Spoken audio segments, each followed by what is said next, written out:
Hi all, welcome back to the channel. If you are new here, my name is Will Faulkner. I'm a professional photographer specialising in products and people in Melbourne, Australia. Today I'm going to give you my 5 tips on what not to do with your photography career based on my personal experience. Tip number 1, do not be a generalist. Do not generalise in all the genres of photography. Do not go out there and say you can do events, you can do weddings, you can do portraits, you can do headshots, you can do products, because you simply can't be that good at all those genres. And the most important reason you don't want to do that is you don't want to be putting your hand up with all the other hobby photographers saying, yeah, I can do a bit of everything. I'm just good at a bit of everything. You want to attract the client who is looking for that particular style of photography, that genre of photography, and they recognize you as being qualified in both product and service at a level that is above your peers. Okay, you want to be standing out from all the other competitors in your marketplace. For me, I specialize in people and I specialize in products, and I've tried to elevate my quality of not only product but of service to that is above my competitors. Now, I'm lucky enough these days that I have a number of repeat customers who keep coming back to me and for example, with headshots, they'll say, look, we've got some new staff, just come on back. They don't even ask what I charge anymore because they know that I can deliver a product that is above my competitors. Okay? They don't need to shop around and say, as what happened in the old days, they would say to me, oh, well, you know, you're charging 100, we've got this guy who's charging 50. That doesn't happen to me anymore. You want to get to that point, okay? Do not be a generalist. When you've made up your mind on your particular genre that you want to go down, and let me explain, this can change over the years. You know, I was in real estate, now I'm in products and people. This can change, and that's totally fine. But you want to devote a decent amount of time and say, you know, at the moment I'm doing products and people, or I'm doing real estate or whatever it is, but stay on that path and become good, become very, very good at what you do. Gradually you'll purchase the gear that is necessary to do that particular genre. For example, below me right here, I've got a what we call an eye lighter, which is a reflective flash, and that's only used for doing you know, portraits and headshots. You'll gradually niche down and you'll become quite good at what you do at that particular genre, and you'll stand out from the crowd and you'll attract that quality customer who's willing to pay you a bit more for your product and service. Hi guys, really quickly, if you're enjoying my content, please consider supporting the channel by hitting the subscribe or the like button. Thanks very much. Tip number 2, do not obsess over gear. Now, you've probably heard this before, but I'm going to talk about a personal experience. When I started, I was all about, you know, I've got to have the latest and greatest camera and lens, and if I get that lens that's you know, f2.8, it's better than the f4 that I've got now, and then you buy it and you end up shooting at f8 anyway, so that was a total waste of money. You become obsessed with gear, particularly if you watch these YouTube channels that are all about gear, and believe me, most of the photography channels on YouTube are all about gear. And what happens is you think, okay, if I had that new camera, if I had that new mirrorless Canon R that's 7,000 Australian dollars, if I had that, I know my work would be so much better.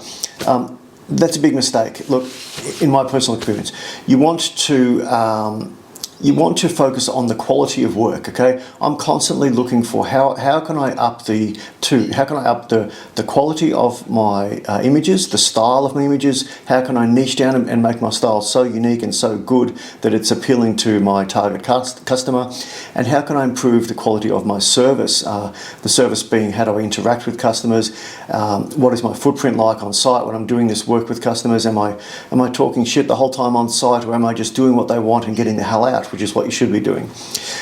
Try to forget about buying the latest gear. Try to focus on those 2 aspects of your photography career. It will help you immensely. Now, having said that, if you need to purchase gear, what I do is I have a list on my iPhone from top to bottom, the most important thing, which will deliver me the most return on the bottom line and my profit and loss statement in my business.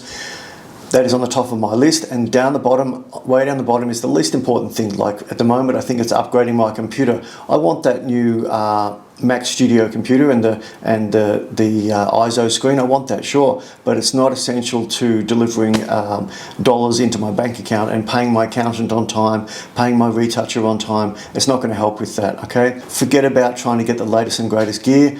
Buy what you need, buy used second hand, and stay focused on delivering a dollar return to your business. Tip number 3, do not ask your friends and family to review your images. Don't put them on your personal Facebook page and say, what does everyone think? Is this a good image? Because your friends are your friends. Your mum is your mum. She's always going to tell you that your work is great.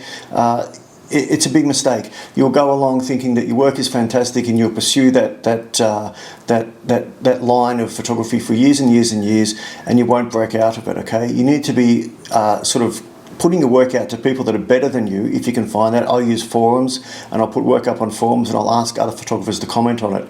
It's hard to get decent feedback, it really is. It's hard to find, but you've just got to keep putting it out there, and eventually you'll find a pool of people that you respect, and they're giving you comments on your work.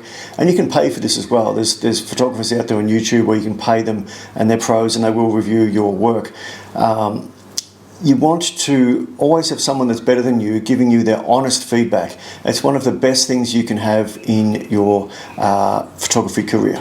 Tip number 4, don't work too cheap. You don't want to be that guy, going back to tip number 1, you don't want to be the generalist who is doing a little bit of everything, charging a low rate in comparison to, or he's basing that rate off the guy next door who's got a basic entry-level DSLR and a speed light. If he's lucky, he'll have a speed light. Usually it's an on-camera flash, pop-up flash, and they're charging $50 a headshot. So how can you charge $350 plus tax, or $700 plus tax, which is what I charge at the moment for 2 headshots?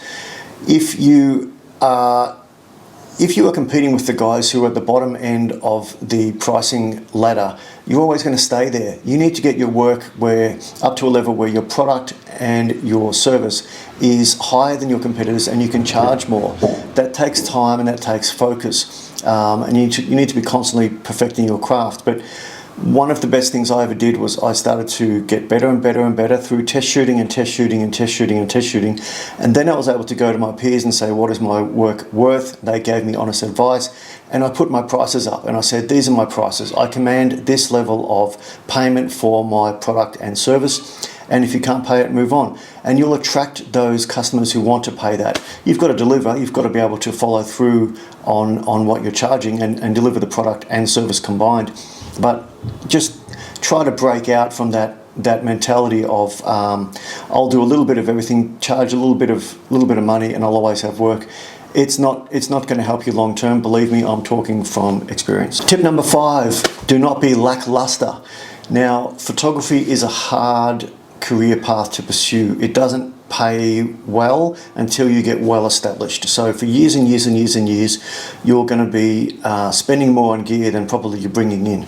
You'll need to have another side avenue of income to continue feeding your family. It is a hard career path to pursue, believe me. If you are passionate, you may succeed. If you are dispassionate, you will not succeed. You need to be getting up at 4 in the morning, 5 in the morning, test shooting, going through your systems, analysing your accounting systems, analysing your marketing, looking at your images, how can I make them better? What was I shooting last year compared to this year? Is my work getting better and better? Are my prices relative to the supply and demand in my market? There's so much you can be doing. Always being passionate about your work, drilling down, and becoming the best photographer you can be.